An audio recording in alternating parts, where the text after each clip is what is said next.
A short introduction of me. I am Paolo Mainardi. I come from Italy, Milano. I am the CTO and founder of Spark Fabric. We are a small company based in Milan. We are 25 engineers right now. We are growing, we are hiring. If you're interested to know more about us, you can check out our website and my website as well. And yes, what is the topic of this talk? Today we are cover some aspects. I will start by explaining you what is the hype cycle. You know that we are very affected by the hype cycle, especially in our sector. And according, we will see what is the hype cycle according to Gartner and why it's important to know it. I think that it's very important because as we are very affected by the hype cycles, when we pick up a technology from the bookshelf, we are basically doing a decision that will come along with us for years. So using these techniques, we can better choose the technology for our new startup or for our current business.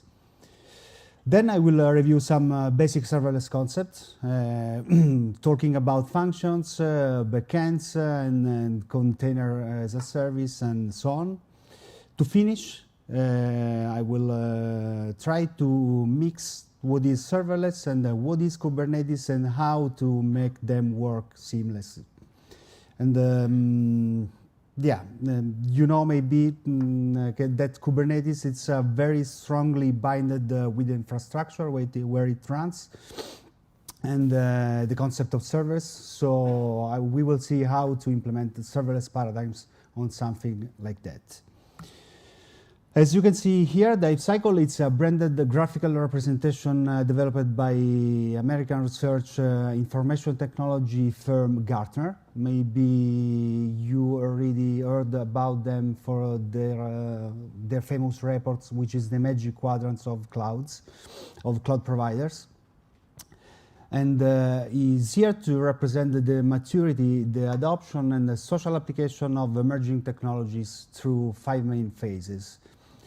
We know that humans are famously better predicting the future of technologies, and we tend usually to overestimate technologies' abilities in the near term and massively underestimate in what they can do in the long term. So, for example, if you could ever talk to myself of 3 years ago, I would probably bet everything on blockchain or 3D printing. Strongly convinced that we were very close to a new technology breakthrough that was changing everything, but you know, then the things slowed down, almost faded from the mass uses. But we can apply the same thing for the old technologies. AI, 3D printings, they are waves. So actually we can use this tool to better understand the market and according to our confidence with the risk, choose or not to invest or pick up that technology or product. So the very first phase is the technology trigger. Technology trigger is in this stage a potential disruptive technology is conceptualized. Also if it's just a proof of concept and nothing is yet proven. I don't know what happened. You know what is the agenda, and we were talking about which are the phases of the hype cycle. As I said, the first, as you can see, the first stage of the hype cycle, according to the Gartner representation, is the technology trigger. In this stage, a potential disruptive technology is conceptualized. Also, if it's just a proof of concept and nothing is yet proven. For example, if we use Docker as an example, it was the 2013 when Docker was presented by Solomon Hykes. At the time, it was the CEO of .cloud. Docker company, it wasn't yet created. And with a lightning talk of just 5 minutes titled "The Future of Linux Containers," he basically changed everything. At the time, Docker was much more than a CLI tool to run Linux containers, a very nice wrapper around LXC, which are the Linux primitives to spin up containers. It wasn't even there the Docker file to create the new Docker images, so you can do just few stuff with it.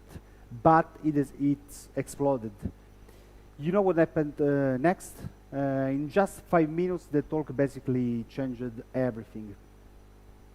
Now, when this happens, a lot of interest gets generated around the technology, then thanks to social media, contents, news, conferences, we face the peak of inflated expectations.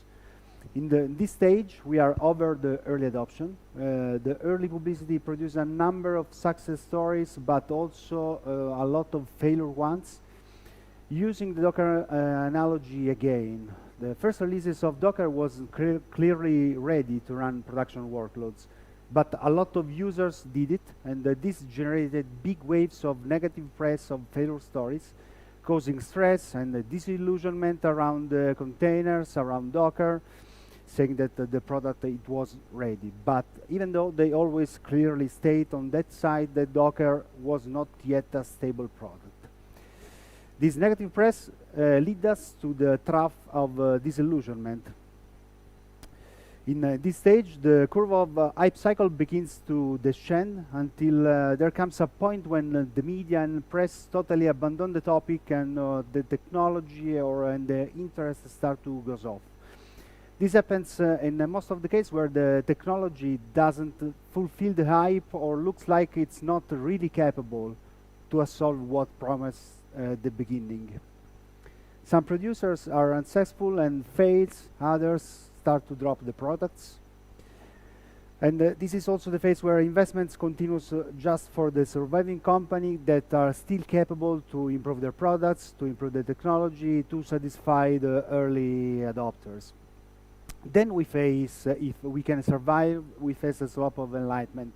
In this stage, more instances of how the technology can really benefit the enterprises start to crystallize on the market and become more widely understood. Let's think about containers.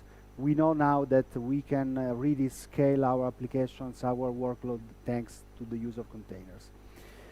This is also the phase where second, the third generation of products start to appear from the technology providers. Let's use again the Docker analogy. Here, we can think to the product iteration of Docker Swarm. That was their solution for orchestrating containers in cloud, where the last generations, they failed, but the last generation added the native support to Kubernetes, making it a first-class product to orchestrate containers in cloud again, and help them to survive after a very profound crisis of the company. Then there is the last phase, which is the plateau of productivity. Now, the last stage, in this stage, the technology is widely implemented and mainstream adopted. Its place in the market, it's very well understood, and the standards and the criteria gets defined for evaluating technology providers with the certifications and so on. So we are in a phase where the technology is stabilized, like we can say Kubernetes is now basically. But according to the Gartner Hype Cycle Emerging Technologies tool, where was placed serverless in this hype cycle? The last report where serverless was placed by Gartner in the emerging technologies was the 2017, where was placed between the technology trigger and the peak of inflated expectation. To me, it's totally correct, because at the time there was very few services. There was maybe just AWS Lambda that became GA in 2015, and all the other vendors was creating products around function as a service, a serverless product, but it was in an alpha or beta stage. Today, we are instead facing a more mature and well-established market. We probably reached the slope of enlightenment. There are a lot of serverless products, the investments are growing, and the adoption of serverless technology is becoming widely more and more accepted also for enterprise workloads. According to Gartner, today, in the next 3 years, serverless will become the predominant cloud computing model, considering that really today according to the Gartner data, more than 10% of cloud workloads are serverless based. So, what is serverless? Serverless is something that a lot of people jokes about because you know, when we think about workloads, code, functions that must be executed somewhere, we need servers. Yeah, but if we compare it to another name that it looks like very normal to us, for example, wireless. We know that wires are still needed to connect our router to the network, but we as a users, we don't need to attach network cable to the phone or to our laptop. We can just consume the network and make profit of it. This is the very same concept. We can develop our code, our applications from the simplest one to the hardest, to the complex one. And we can just ship it on the cloud without worrying about how many CPU, how many RAM, how many disks I need, and which is the best networking stack I have to choose, how will I monitor my infrastructure, how will scale. This is the basic concept of serverless. So as a developer, I don't want to care anymore about provisioning, maintaining, planning. I want just to focus on my code and shipping quick as possible to the cloud.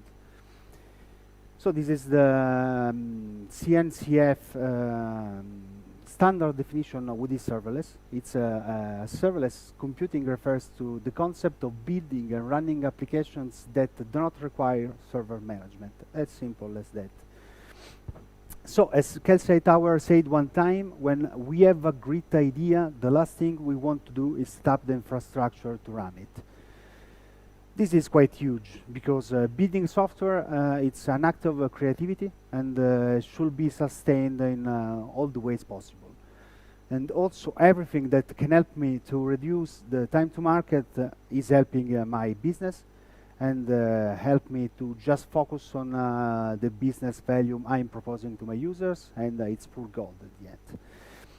So serverless, it's all about the developer experience, because it offers me some unique features, like it's cost and resource efficient. It allows me to scale down to zero when I don't have any load to my workloads.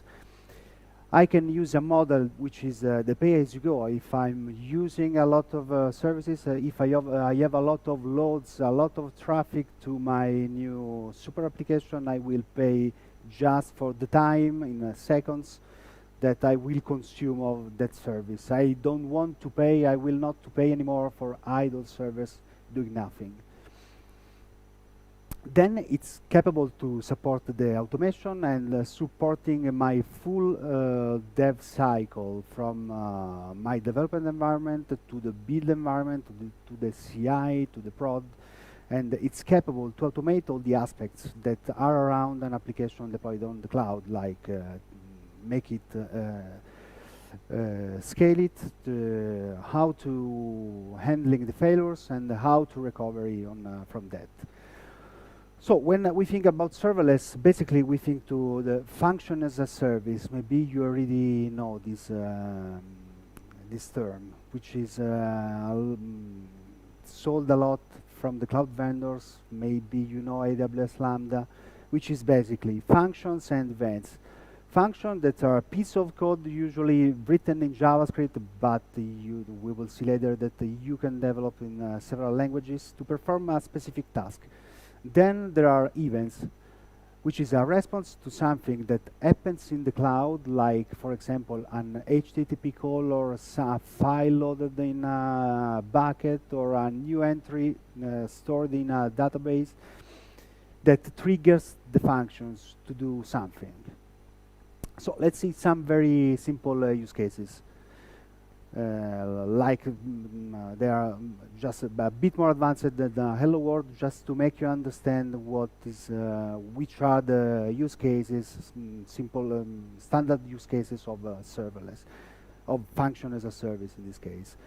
Let's imagine that we have to translate files from Italian to Spanish, And our non-functional requirement from our clients is that we have to scale up on demand, because maybe they have tons of files just in a fixed hour in the morning, maybe from 10 to 11. And they want to just pay for the service. They don't want to build an infrastructure and paying when no files are translated or uploaded to the service. So the infrastructure we build is this one. It's very simple. We have a client that could be an API or a human uploading a file on a cloud storage, which is something like an hard drive, cloud hard drive, where I can upload files. This file, this cloud storage, as is a serverless product of the cloud vendor, it is capable to generate an event saying that, hey, one file is being uploaded here. And we can attach to this event, and we can trigger our function. We trigger the cloud pub sub service in this case, where the files gets stored on the pub sub messaging to make it capable to run multiple functions. And then this service, which is another serverless service, is triggering the function which basically use the cloud vendor service to translate the file and upload back in another folder the translated file. So what we have at the end of the day is an infrastructure capable to translate files, tons of that, without worrying about to pay something when we don't want to translate nothing, basically. Another use case where we want to process real-time data and push notification to the mobile client. So we have two things to do. We have to process the data and push some notifications. And also here we want to scale up on demand, and we want just to pay what we use. Let's imagine that we are building something for the stock market. We know that the trading hours are between 9 and 6 p.m. And between this time frame, we receive a lot of raw data. So as you can see, there are clients that are pushing the raw data to our pub sub ingestion queue, which trigger the function which basically implement our business value of our product, translating the stock raw data in something more useful for our users. Maybe we are monitoring some indices. And then we push it back, the converted data in another queue, which trigger another function, which are our the second our business value, which take this data and push the notification to our clients. When the trading hours are over, we basically we are not paying nothing, because we are not receiving nothing from the stock market. So, which are the key properties of function as a service? Function as a service are much like standard functions you are used to write in conventional programming languages. They are small, they are separate units of logic. They take an input arguments, process them in some manner, and then return the result. So they are stateless, which means that you are not in control of, as you are not in control of the underlying server infrastructure, you can save, for example, a file to disk, or and expect it that at the next run you will find the file there, and because any invocation of the function could potentially be executed in another server under the hood. Ephemeral, because they are designed to spin up very quickly, do their work, and then shut down again. They are designed to have a maximum execution time according to the vendor imposed limits, which is usually seconds or just a bunch of minutes. So if you are processing a big data, for example, where you need to run a job for hours, serverless functions are not the best scenario to implement it. They are event triggered because as we saw in the previous slide, we can trigger the function based on some events, which could be HTTP call, which is an event made by a client, by a user, or another event generated by another cloud service like a PubSub or a database and so on. And they are scalable from 0 to n, and they have a problem, which is the cold start, because as they can scale to 0, it means that they are not deployed basically nowhere inside the cloud. So when we start from scratch a new function, we are facing a phenomenon called cold start, which is, broadly speaking, the time the cloud vendor spent to allocate the function, the resources to spin up the function on a machine and make it available on to the caller.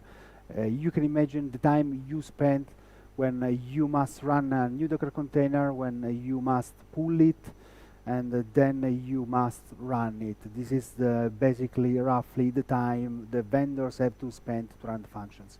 But you pay this cold start just for the first time, because at the next invocations the function is kept warm. And we are talking about from a bunch of milliseconds, 100 milliseconds, to 3, 5, 10 seconds, depending on also the language runtime are you using, and if you some other characteristics. Like if you are running the function inside the VPC on AWS, the time is like 10, 15 seconds, but they are working on to fix it. Another property that it's fully managed by a third party, like AWS Lambda, as I said, Azure Function, Auth0 Web Tasks, Google Cloud Function, and so on. But serverless, it's not just function as a service. We have a plethora of services which are the glue between our functions, which basically handle the data, and the services that store the data, for example. As you can see, if we cross the serverless ecosystem and the platform as a service ecosystem, you can imagine, for example, GKE from Google or Heroku. They have always something to store the data that could be like a NoSQL database, like Google Firebase, where basically you have something that responds to you like serverless, because you are not paying for Firebase or other service like that. How many CPU, how many gigabytes, or how many instances of that database are spinned up for you. But we are just paying the bandwidth that we are consuming when you are consuming it, and the time the service, for example, the number of queries. But we can apply the same concept also for to the other services like PubSub, BigQuery, and so on. So serverless, it's also about the billing model. We can consume some traditional service like a relational database like MySQL, but using it like serverless, using a serverless paradigms at the end, because we are just paying what we use. One nice definition is this one, where a serverless solution is one that costs you nothing to run if nobody is using it, excluding the data storage, which is the persistent part that you have to pay it all the time, of course, because someone must keep the data for you. You are consuming space.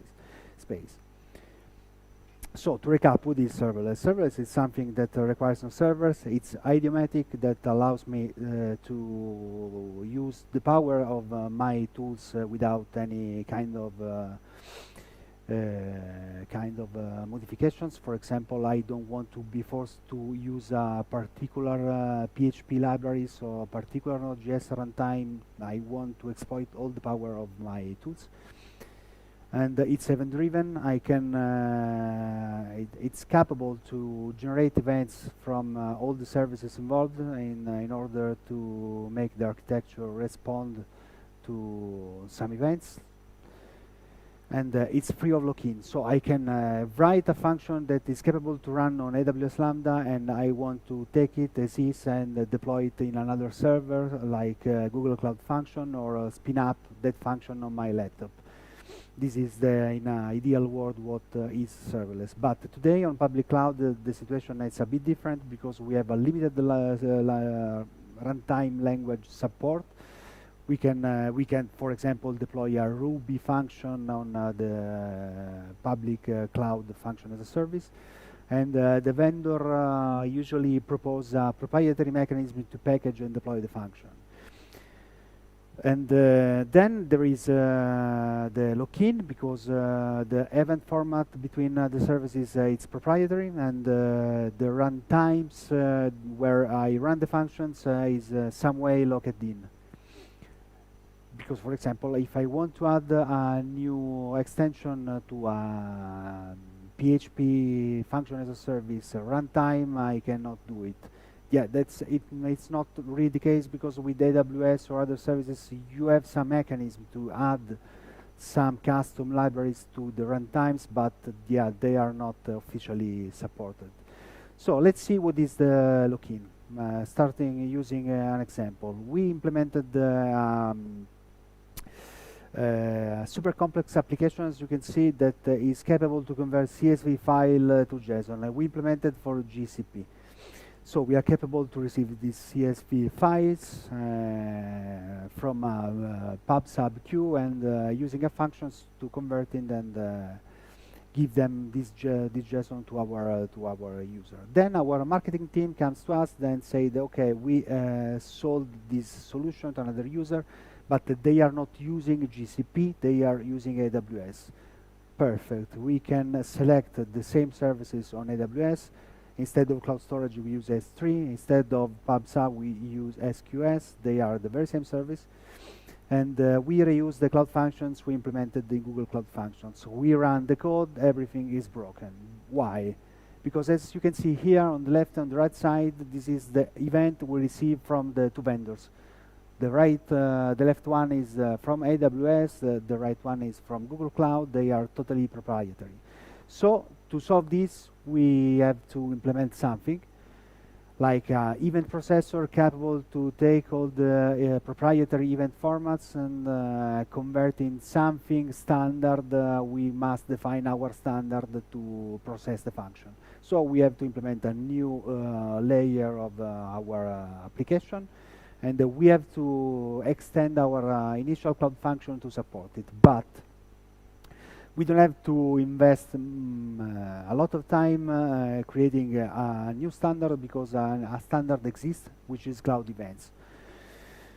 Using cloud events, we can just rely on a standard format and make our function working seamless. But the problem is that today cloud events is not very implemented in the public vendors.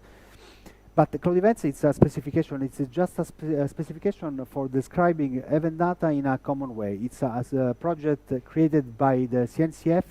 It's a joint collaboration between the big vendors like AWS, Google, IBM, Alibaba, Microsoft, but they just contributed to the standard. Right now, maybe they will adopt the format on their services. Right now, it's just supported by Azure with the Event Grid, which is a service capable to receive Azure events and push it back like cloud events standard in a standard format, basically.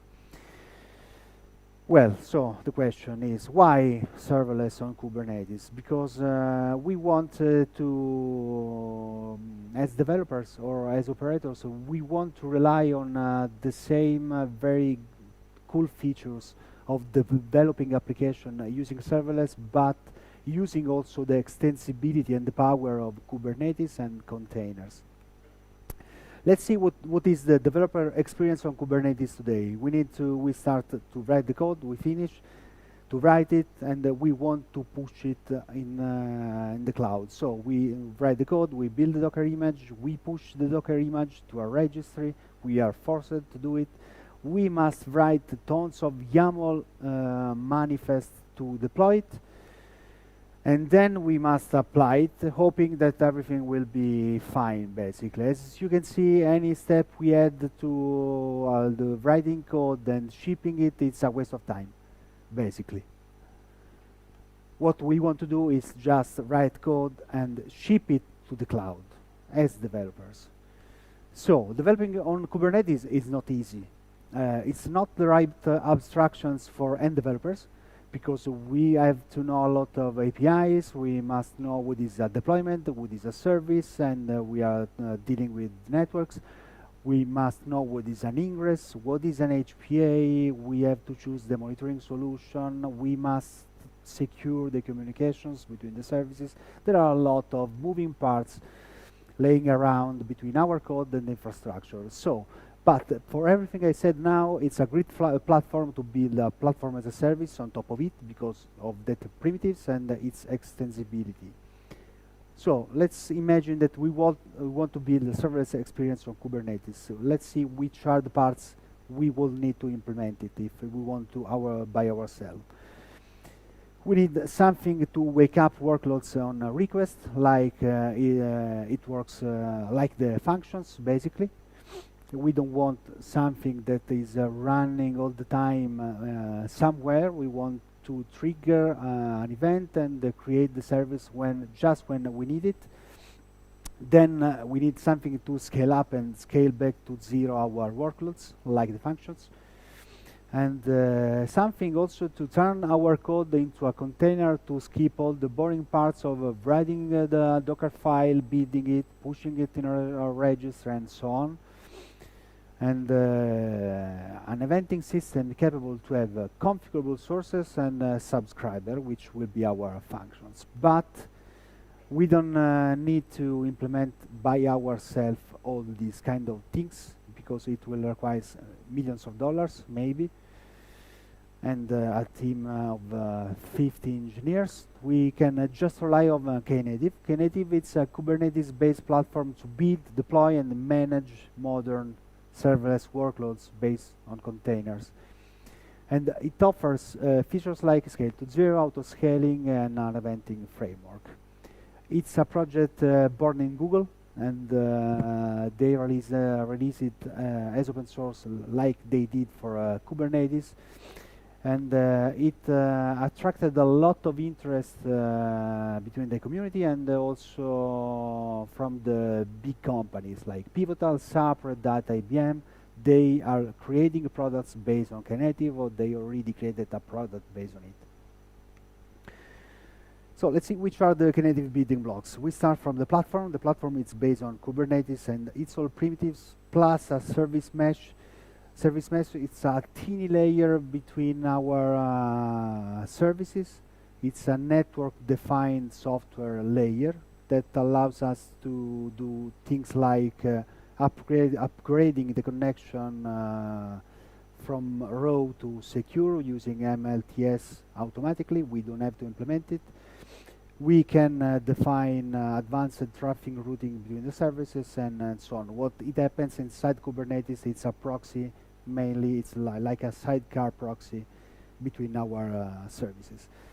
And then on top of it, we have the three big primitives of Knative, which are also three projects, which are build, serving, and eventing. Let's see in detail what they are.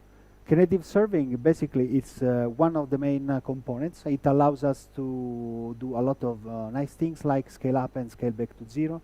This is something that the Kubernetes doesn't support natively, like the concept of scaling to zero. When you spin up a new deployment, you must have always at least one instance of the application you are running.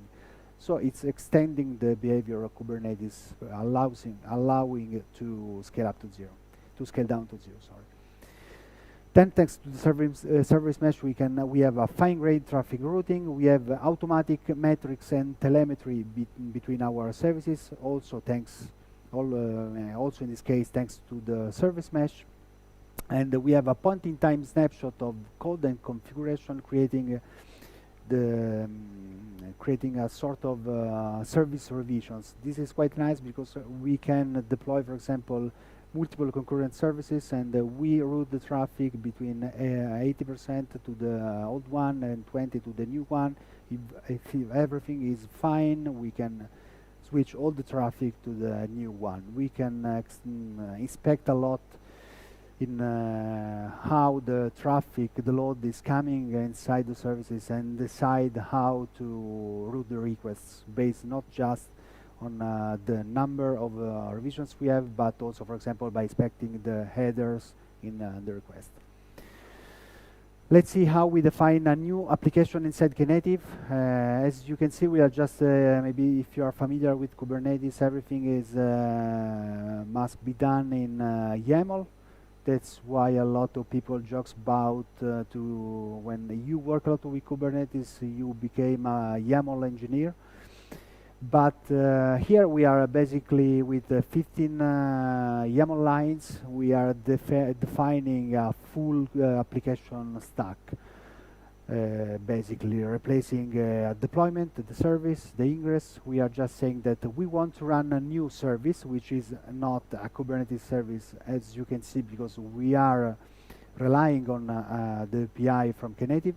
We are defining an application, which is called a service, and we specify the containers. We can inject some environment variables, and so on. We can also go deep in the details, like extending, instructing Knative to do something like, okay, I don't want to be affected by the cold start, so I can say to Knative, okay, for this service, I want to have always at least one instance of it. And we can also changing the aspect of how the service will scale. For example, in this case, we are saying that to Knative that we want to scale based on the concurrent request. Maybe if you are familiar with the Kubernetes, you know when you do these kind of things, you are referring, I want to scale based on how many CPUs is consumed, or how many RAM is allocated by the processes. Here we are in a more abstract scenario, because we are just saying to Knative that we want to scale based on the request, like a function, basically. The second big component is Knative Eventing, which is a complete eventing system for event-driven apps. It has two components, which is the broker, which is the main components capable to receive all the events coming from more disparate sources, and the trigger, which is the glue between our service and the events that is coming in. This is how we define a trigger. Basically, we are just saying that for a message coming in, as you can see in the filter part, the message who has these two attributes, the type and type and source, we want to subscribe it, we want to send it basically to our service called Hello World Go. We are just instructing the broker to filter the message using that pattern and send it back to the service. We are defined that.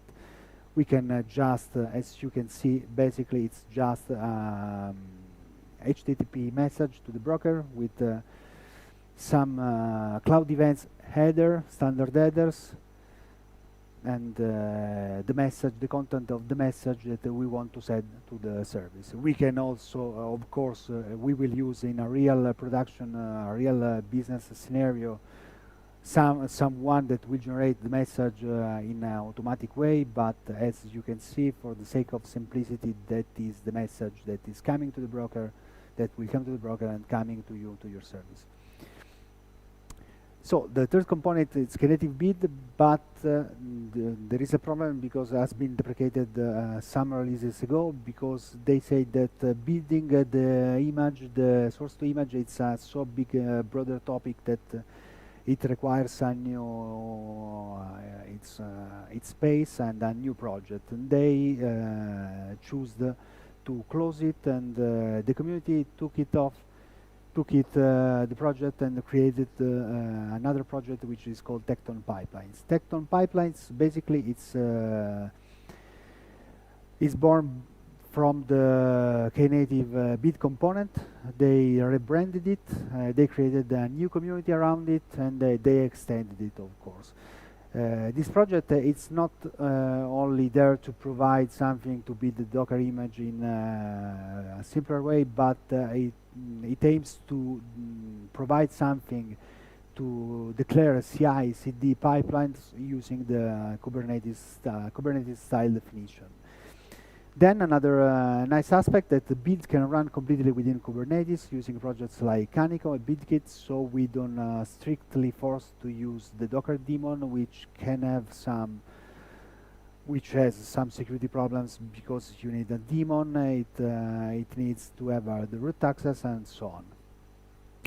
And as it is a very big project, as I said, it's openly governed. They created a foundation which governed the project, which is a branch of the CNCF. So what we can do with Knative? We can, as a developer, we can use it to deploy our stuff in a more streamlined way than the raw Kubernetes. As an operator, I can put a level of abstractions between Kubernetes and the devs.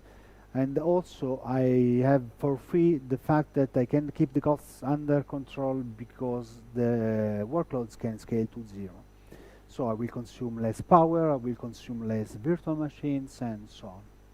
I will this for free, basically. And as a platform architect, I can decide that I want to build the next great platform as a service based on containers using the already implemented Knative components because they are modular. So let's see some Knative native platforms that are available today. One of the most advanced one to me, it's the Pivotal. It's the one from Pivotal. It's called Reef. It's an open source project from Pivotal, but now they are acquired from VMware. It has a deep Kubernetes integration using CRD, so it's using native APIs. It's pluggable. It's pluggable, so now you can choose between Knative or Core. You are not forced to use Knative, but you as a user behave as an end user always like serverless platform, basically. And they pick from Knative just the serving part because they decide to build. To implement something from scratch to build to create the containers, and they are totally based on the build packs, which is another CNCF standard. Maybe if you know Heroku, you know what are the build packs. But basically, broadly speaking, it's something more higher level of from Docker files, and they are capable to understand based on the framework, on the language you are using, which are the best things to do to create a container without asking you to provide the Docker file.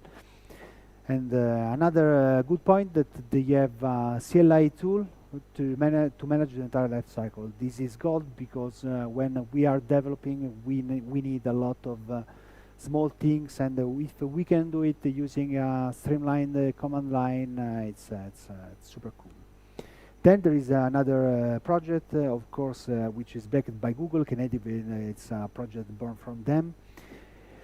It's fully managed by Google Cloud Platform. It exists in 2 versions, which is the Cloud Run service and the Cloud Run on GKE. Basically, the difference is that with Cloud Run, you have just the gcloud command line to manage your containers as functions.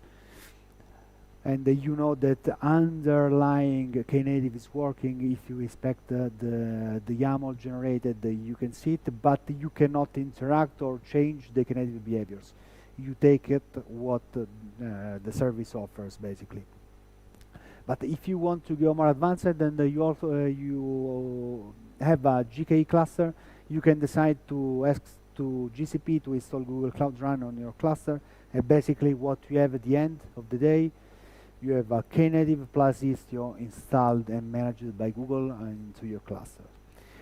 Then there is OpenShift Serverless, which is a full stack Knative product. It's not yet stable. It's a technology preview. It's in a technology preview feature only, not yet supported. And it's as I said, it's based on the full stack of Knative serving plus everything plus Tecton pipelines. And yeah, there is a breaking news. The breaking news, which is that Google decided that they will not donate Knative to the CNCF Foundation. and they try to explain why, but the reaction of the community, it was very harsh. As you can see here, Brendan Barnes and Joe Beda, that are the two of the co-founders of Kubernetes. We should remember that the CNCF and all the cloud native ecosystem has been created with that spark when Kubernetes was donated to the Linux Foundation.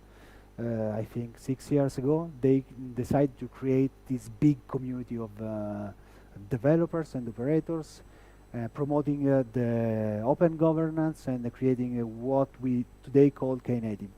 So maybe this will affect the adoption of Knative. Maybe Google will change the idea, but we'll see. Right now, Knative is an open source project. You can contribute to the project, of course, but it's not under the CNCF umbrella. There are a lot of other solutions more simpler than Knative, like that just use the Kubernetes primitives to implement something like a serverless platform. I try to collect most of them here. The most implemented one, as they basically have a common set of features.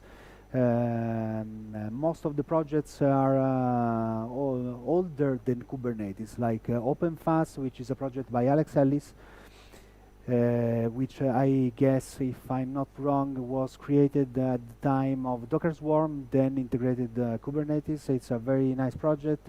There is also Kubeless, which is a project by Bitnami, and so on.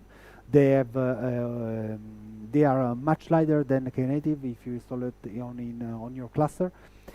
They support containers, of course, because we are running them on top of Kubernetes. All of them have a custom CLI to support the entire life cycle. They are written in Go, so they are. If you are familiar with Go, you can easily extend it.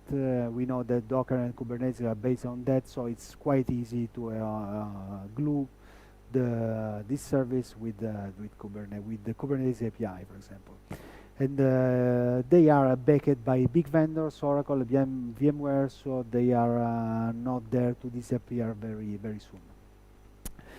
If you want to have a better idea of what is serverless for now, the CNCF created something like the serverless landscape. Maybe you already saw the CNCF Cloud Native Landscape, which is a group of cloud native projects. And as the serverless ones, was very big, they decided to keep it out from the standard landscape and created this one, where they basically grouping the services based on if they are platforms, frameworks, and etc. So serverless on Kubernetes allows us to have flexible language runtimes based on containers, which is a plus, because if you are developing our application using the most desperate language, with the standard function as a service we can not do it, because we are forced to use just a set of languages supported, but here we are using containers. So we can just ship it what we want, basically. We can run it on multi and hybrid cloud and on my laptop. This is one of the features that the standard function as a service don't allow it. And we can mix and match stateless and stateful workloads, always thanks to Kubernetes. And but it means to have a lot of new moving parts running on our cluster. For example, when we install Knative on our cluster, we are going to install 100 plus CRDs, a lot of components. Maybe using the other services, the situation it's very different because they are very lighter. And yeah, it's another set of components you have to manage, but you have great benefits using it to develop your new kind, in the new generation of workloads.